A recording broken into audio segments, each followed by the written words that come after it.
I am M18 and this is my real story, and the names I am using aren't the real names. So, here's the mess I got caught up in. Sara and I had been friends for about 2 years. We got along really well, and over time, I started developing feelings for her. What I didn't know at the time was that she had been secretly dating Peter, who also happened to be my childhood best friend. When I eventually confessed to her about my feelings, that's when she dropped the bomb. She told me she was dating Peter, but according to her, their relationship was toxic and on the verge of breaking down. She claimed they had broken up 2 months ago and that she was done with him for good. At that point, I wasn't really pushing for a relationship with her because Peter was my best friend and I wasn't about to cross that line. Plus, I had no problem staying just friends with Sara, even though I had feelings for her. But then she took the first step. Sara came to me and actually proposed to me, saying she was ready to move on from Peter and that she wanted to be with me. She made it seem like Peter was completely out of the picture. So when she proposed to me on December 14th, 2023, I accepted it. 2 days later, though, she hit me with, "I'm not ready for a relationship." I figured she just needed time, and I respected that. But then, just 2 days after breaking up with me, she got back together with Peter.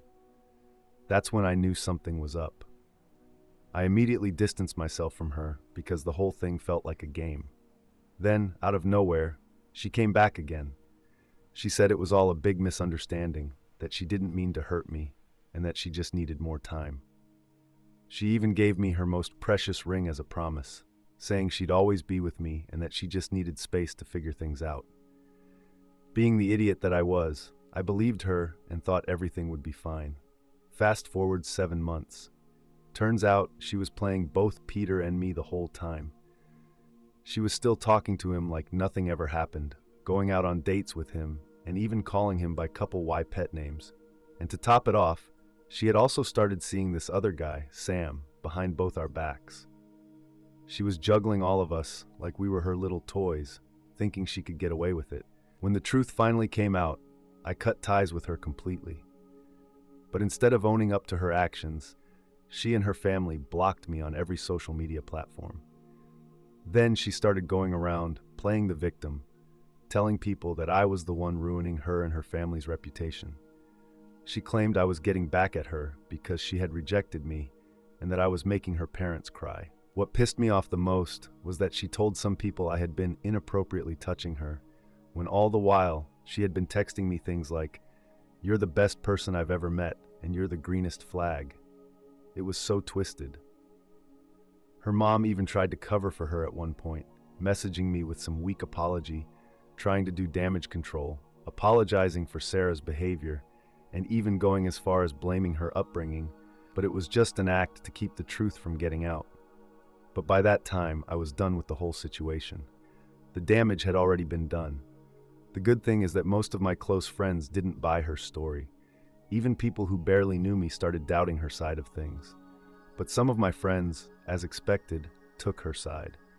And honestly, I get it. She's a girl, and naturally, people are going to sympathize with her. Even I would have probably believed her if I didn't know the truth. After blocking me, she unblocked Peter and confessed to cheating on him. But she only gave him a watered-down version of the truth. She admitted to cheating, but left out key details like the fact that she had been seeing Sam at the same time. She even had the nerve to badmouth me to Peter, making it seem like I was the villain in all this. And then she actually had the audacity to ask him if he still loved her and if she was the one for him. Seriously? Peter was obviously hurt by everything, but after talking it out with me, I convinced him to block her too. There was no point in keeping that kind of person in his life. Thankfully, he did it, and we both cut her off for good. It's been about a month since all this went down. Things have been going well for me since. I'm in a much better place mentally, and I've moved on for the most part. Every now and then, I still feel like exposing her lies with all the evidence. I've got texts, voice messages, call recordings, but I've managed to keep that urge in check. The drama isn't worth it. As for Peter, he's still struggling with everything. I get it though.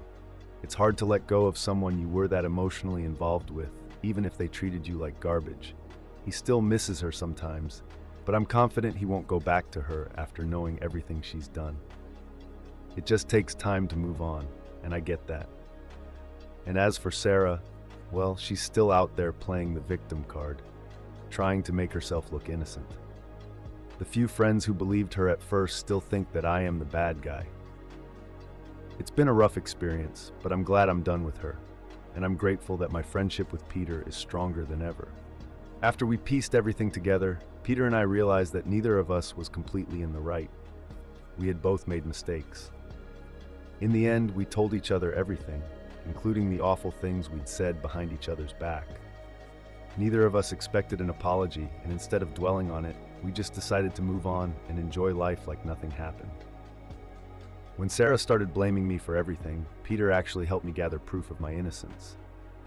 Now, we don't talk every day, and if someone saw our texts, they might think we're enemies with the way we joke around.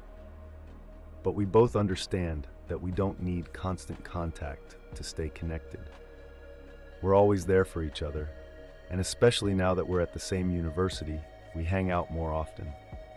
We've been going on rides together. He drives since I don't know how to ride a bike yet, but it's fair to say our bond is stronger than ever. I'm also part of his friend group now. Peter helped clear my name with his friends, and I did the same with mine. I told my close friends the truth, and then they spread it around to the people they trusted. It worked out the same on his side. Since he lives nearby and with his friends always around, I've gotten to know almost everyone, and we've all become pretty close. Honestly, I thought it would take ages to get things back together, but with both of us working at it, things were better than ever in no time. It's crazy to think that I told him the full truth just 2 months ago, and it didn't even take a month to fix things. Every day, I thank God for that. Now Peter shares everything with me. He's the smart, handsome, and extroverted type, so things are always happening to him, while I'm the quieter, more observant one. He even shows me the texts he gets excluding the private stuff. Of course, and always goes out of his way to fill me in on what's happening, whether it's getting his 100th proposal or just going for a haircut. Our friendship is back on track, stronger than ever, and honestly, I couldn't be happier about how it all turned out.